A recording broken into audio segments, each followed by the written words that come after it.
Hello friends, welcome to my channel. तो देखिए, money is one of the biggest reason for conflicts in marriage. तो money related जो conflicts होते हैं, हम उनके बारे में डिस्कशन करने वाले हैं in a lot of detail in today's video. And conflicts के साथ साथ मैं आपको उनके सॉल्यूशंस भी बताने वाला हूँ। एंड इन सॉल्यूशंस को फॉलो करके आप उन कॉन्फ्लिक्ट्स को ऑल टुगेदर अवॉइड कर सकते हैं इन योर मैरिड लाइफ। तो अगर आपकी मैरिज हो चुकी है या फिर मैरिज होने वाली है, तो आप सबके लिए तो ये एक बहुत ही इम्पॉर्टेंट वीडियो रहने वाला है। तो वीडियो को ज़रूर लाइक करें, चैनल को सब्सक्राइब करें एंड इस वीडियो को ज़्यादा से ज़्यादा शेयर करें ऑन योर व्हाट्सएप ग्रुप्स। तो चलिए शुरू करते हैं। तो मैं आपके साथ 3 कॉन्फ्लिक्ट्स शेयर करने वाला हूँ which happen due to money issues in a marriage. तो पहली तरह के कॉन्फ्लिक्ट्स होते हैं कॉन्फ्लिक्ट ड्यू टू घर के खर्चे में कंट्रीब्यूशन। तो यहाँ पर सिनेरियो है कि दोनों हस्बैंड वाइफ अर्निंग हैं। अब देखिए, घर में अलग अलग तरह के खर्चे रहते हैं इन अ मंथ, कि रेंट जाना है, इलेक्ट्रिसिटी का बिल है, ग्रॉसरीज़ हैं। तो इस तरह के अगर आप देखेंगे 100 अलग अलग तरह के खर्चे रहते हैं इन द घर का खर्चा। अब होता क्या है, बहुत केसेस में जो वाइफ हैं वो बोलती हैं कि देखो dear husband, my money is my money. जो पैसा मैं अर्न कर रही हूँ दैट इज़ माई मनी। तो फिर हस्बैंड सोचते हैं कि अरे जो भी घर का खर्चा है उसमें तो मैं ही पूरा कंट्रीब्यूशन दे रहा हूँ, मेरी वाइफ तो अर्न करती है पैसा, तब भी उसकी तरफ से तो ज़ीरो कंट्रीब्यूशन आ रहा है। एंड अब इस रीज़न की वजह से इन दोनों के बीच में होते हैं फिर कॉन्फ्लिक्ट्स। तो एज अ सोल्यूशन मैं आपको ये बताना चाहूँगा, देखिए हस्बैंड वाइफ की अर्निंग का जो रेशियो है, आप दोनों उस रेशियो में घर के खर्चे में कंट्रीब्यूशन कर सकते हैं। तो देखिए, मोस्टली केसेस में तो जो हस्बैंड्स हैं उनकी सैलरी ज़्यादा रहती है, बिकॉज मोस्टली केसेस में हस्बैंड की एज भी ज़्यादा रहती है from the wife.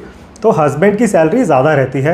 So for example late से एक केस में जो हस्बैंड हैं उनकी सैलरी है 1 lakh rupees per month and जो वाइफ हैं उनकी सैलरी है 50,000 रुपीज़ पर मंथ। तो अब इनका जो ये अर्निंग का रेशियो है 2:1 का रेशियो है। अब ये दोनों इसी रेशियो में घर के खर्चे में भी अपना कंट्रीब्यूशन दे सकते हैं। एंड देखिए, बहुत ही एक ये फेयर सोल्यूशन है। तो दोनों हस्बैंड वाइफ को इस सोल्यूशन में तो कोई इश्यू नहीं होना चाहिए। एंड यहाँ पर एक बहुत बड़ा डिस्क्लेमर, देखिए आप बहुत ज़्यादा ट्रैकिंग करना मत शुरू कर दें कि आप नोटबुक में लिख रहे हैं कि अच्छा हस्बैंड ने 500 रुपये का खर्चा यहाँ पर किया, वाइफ ने 200 रुपये का खर्चा यहाँ पर किया। उतना ज़्यादा आप डिटेल्स में मत जाएं, अपना बहुत ज़्यादा टाइम वेस्ट मत करें इन द ट्रैकिंग।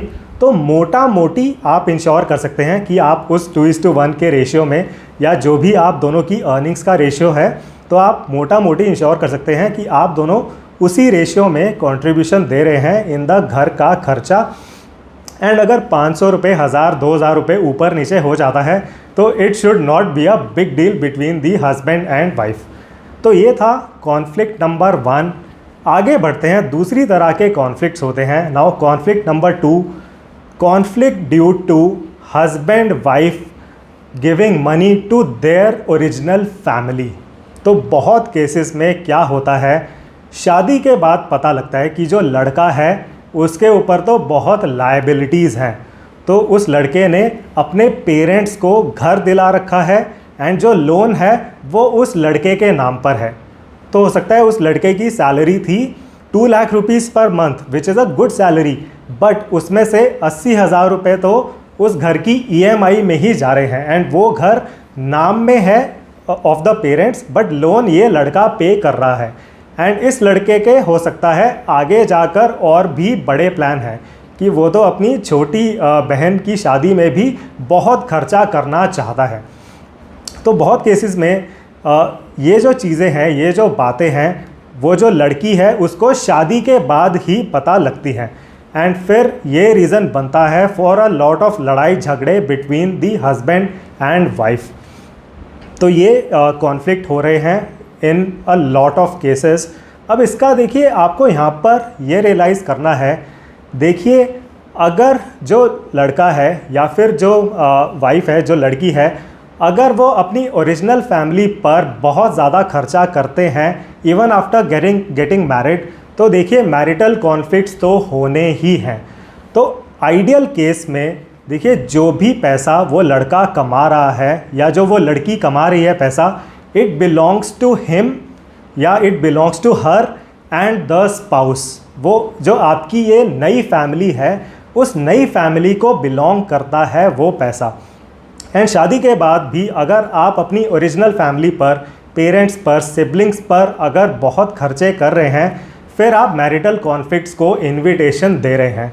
एंड देखिए यहाँ पर एक बहुत ही इंपॉर्टेंट चीज़, अगर देखिए आपके जो पेरेंट्स हैं वो बहुत गरीब हैं एंड आप उनको बेसिक चीज़ों के लिए सपोर्ट कर रहे हैं, then your spouse will not say anything. अगर आप उनको बस बेसिक सपोर्ट प्रोवाइड कर रहे हैं कि अच्छा वो बहुत गरीब हैं, आप उनको बहुत ही मिनिमल बेसिक सपोर्ट प्रोवाइड कर रहे हैं, then no one will question you. But issue तब होता है, अब ये जो लड़का है जैसे हमने डिस्कस किया कि उसने अपने पेरेंट्स के नाम में घर ले रखा है एंड लोन वो लड़का पे कर रहा है, तो बहुत लड़के जो हैं वो श्रवण कुमार वाले मोड में चले जाते हैं कि मम्मी पापा आप लोगों ने मेरी परवरिश की है, अब मैं आपका कर्ज चुकाऊंगा, मैं आपको घर दिलाऊंगा, मैं आपको गाड़ी दिलाऊंगा। एंड हो सकता है वो जो लड़का है उसकी सैलरी ऐसा नहीं है कि 10 लाख रुपए है पर मंथ, ऐसा नहीं है, उसकी सैलरी इतनी हाई है कि वो अपनी वाइफ को भी पैसा दे सके, अपने नए घर पर भी पैसे खर्च कर सके, अपनी ओरिजिनल फैमिली पर भी पैसे खर्च कर सके। हो सकता है उस लड़के की सैलरी है 1 lakh rupees, 2 lakh rupees per month, which is a normal salary.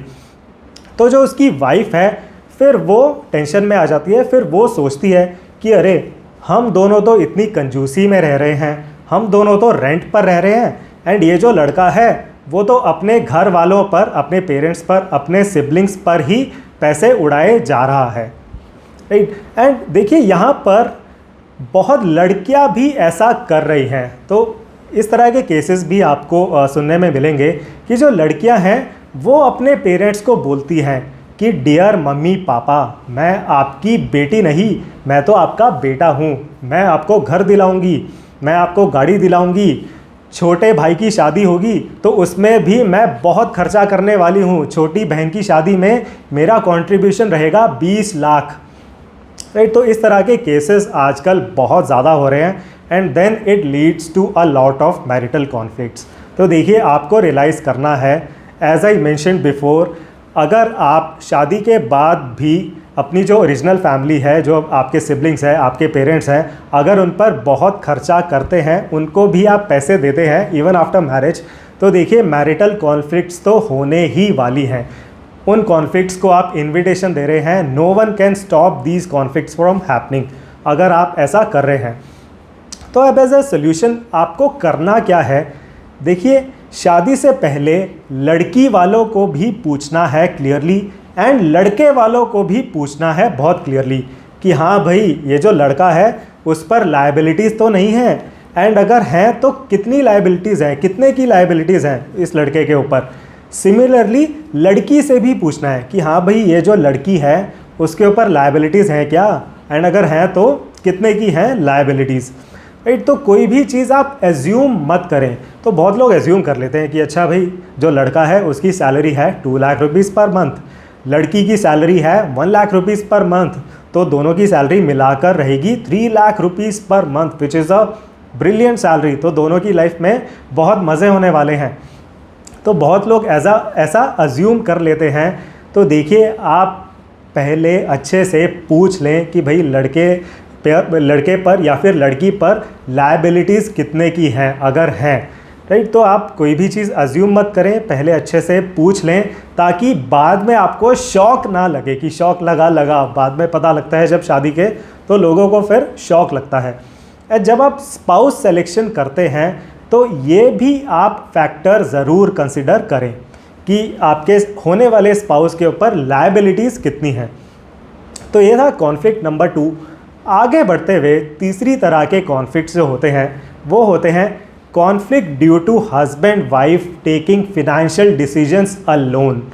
तो बहुत केसेस में लोग क्या करते हैं, वो अपनी अर्निंग्स को अपने स्पाउस से तो छुपा कर रखते हैं। हाँ, उनके फ्रेंड्स को सब कुछ पता होता है, तो फ्रेंड्स को पता है कि हाँ राहुल की इतनी सैलरी है, राहुल ने इन म्यूचुअल फंड्स में इन्वेस्ट कर रखा है, राहुल ने ये स्टॉक्स खरीद रखे हैं। तो फ्रेंड्स को सब कुछ पता है, बट स्पाउस के साथ ये लोग एकदम जेम्स बॉन्ड वाले मोड में रहते हैं कि dear wife I will tell you but then I have to kill you. तो उस तरह के जेम्स बॉन्ड वाले मोड में रहते हैं ये लोग, एंड फिर इस वजह से हस्बैंड वाइफ के बीच में होती हैं कॉन्फ्लिक्ट्स। अब देखिए, आपको ऐसा बिल्कुल नहीं करना है। अपने स्पाउस से आप अपनी अर्निंग्स को, जो आप फिनेंशियल डिसीजंस लेते हैं, उनको मत छुपाएं, बिकॉज आपको रियलाइज़ करना है। देखिए, आपके बाद आपके स्पाउस ही आपके डिपेंडेंट हैं। बिकॉज हमने कोविड में ऐसा देखा, तो कोविड में ऐसा काफ़ी हुआ कि लोग चले गए due to Covid, untimely death हो गई। उसके बाद उन लोगों ने म्यूचुअल फंड, कितने म्यूचुअल फंड में इन्वेस्ट कर रखा था, कहाँ कहाँ उन्होंने अपने पैसे डाल रखे थे, जो उनके स्पाउस रह गए उनको कोई आइडिया नहीं है।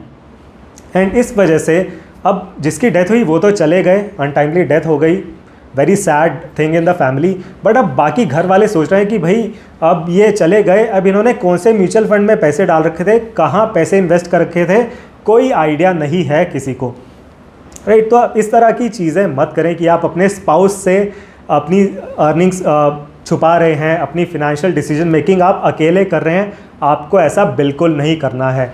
तो आप जो भी फिनेंशियल डिसीजन मेकिंग करते हैं, अपने स्पाउस के साथ आप मिलकर वो फिनेंशियल डिसीजन मेकिंग करें, तब होती है बेस्ट फिनेंशियल डिसीजन मेकिंग।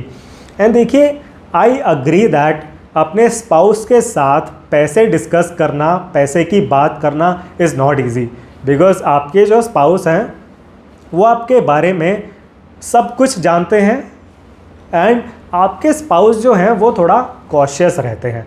तो अगर आपके पास कोई बहुत ही रेडिकल आइडिया है, एंड आप अगर उस रेडिकल आइडिया को अपने फ्रेंड्स के साथ डिस्कस करते हैं कि हाँ डियर फ्रेंड्स, भाई लोग, मैं तो क्रिप्टो में अपना पूरा पैसा डाल रहा हूँ, फिर मैं बन जाऊँगा टाइकून। तो आपके जो फ्रेंड्स हैं वो कहेंगे कि हाँ भाई, very good, go for it, भाई राहुल बहुत अच्छी डिसीजन मेकिंग है, हाँ तू डाल देना, मस्त है, ऐश कर, टाइकून बन जा। अब देखिए, अगर क्रिप्टो में पैसा डालने के बाद आपका लॉस हुआ तो फ्रेंड्स का तो कुछ नहीं जाने वाला है। बट जब आप ये रेडिकल आइडिया अपने स्पाउस के सामने बोलते हैं तो आपको रिस्पॉन्स मिलता है कि अरे ओ मिस्टर टाइकून, तुम थोड़ा ज़मीन पर आ जाओ, क्रिप्टो में तो पैसे डूब सकते हैं, तो आप ब्लू चिप स्टॉक्स में ही इन्वेस्ट कर लो। तो जो आपका वो गुब्बारा फूला हुआ था कि आप तो टाइकून बनने वाले थे, तो स्पाउस से बात करने के बाद एकदम से पूरी हवा निकल जाती है, फ्रर करके पूरी हवा निकल जाती है उस गुब्बारे में से। तो इसलिए लोग अपने स्पाउस के साथ तो पैसे की बात ही नहीं करना चाहते कि अच्छा मेरे जो हस्बैंड है वो तो मना कर देंगे, वो तो नेगेटिव है, मेरी वाइफ तो बड़ी नेगेटिव है, तो I will not discuss with her. तो देखिए, आपको रियलाइज़ करना है, जब भी आप कोई फिनेंशियल डिसीजन मेकिंग कर रहे हैं, आपको एक बहुत प्रैक्टिकल व्यू भी चाहिए, एंड वो प्रैक्टिकल व्यू आपको अपने स्पाउस से मिलता है, बिकॉज वो जो पैसे हैं जो आप इन्वेस्ट करने वाले हैं वो आपको एंड आपके स्पाउस को, दोनों को बिलोंग करते हैं, राइट। तो आप जब भी इन्वेस्ट करते हैं या कोई भी फिनेंशियल डिसीजन मेकिंग करते हैं, अपने स्पाउस के साथ मिलके आप पैसे की बात ज़रूर करें, बिकॉज देखिए, it is a team game at the end of the day. तो वो जो पैसा है वो आप दोनों को बिलोंग करता है, दोनों हस्बैंड वाइफ को बिलोंग करता है। तो पूरी ट्रांसपेरेंसी रखें विद योर स्पाउस। एंड देखिए, जो भी आप फिनेंशियल डिसीजन मेकिंग करते हैं अपने स्पाउस के साथ मिलकर ज़रूर करें, तब होती है बेस्ट फिनेंशियल डिसीजन मेकिंग। तो ये 3 कॉन्फ्लिक्ट्स एंड उनके सॉल्यूशंस मैं आपके साथ डिस्कस करना चाहता था आज के वीडियो में, एंड आई होप आपको ये सब पॉइंट्स काफ़ी प्रैक्टिकल लगे होंगे। एंड अगर आप पेड कंसल्टेशन चाहते हैं रिगार्डिंग मैरिज, मैरिटल कॉन्फ्लिक्ट्स, या आपकी शादी नहीं हो रही है एंड आप हेल्प चाहते हैं in terms of with a paid consultation, तो आप मेरे व्हाट्सएप नंबर पर भी मुझे रीच आउट कर सकते हैं। मेरा व्हाट्सएप नंबर आपको इस वीडियो के डिस्क्रिप्शन सेक्शन में एंड हैशटैग्स में मिल जाएगा। So again, thank you very much for watching this video. See you in the next one.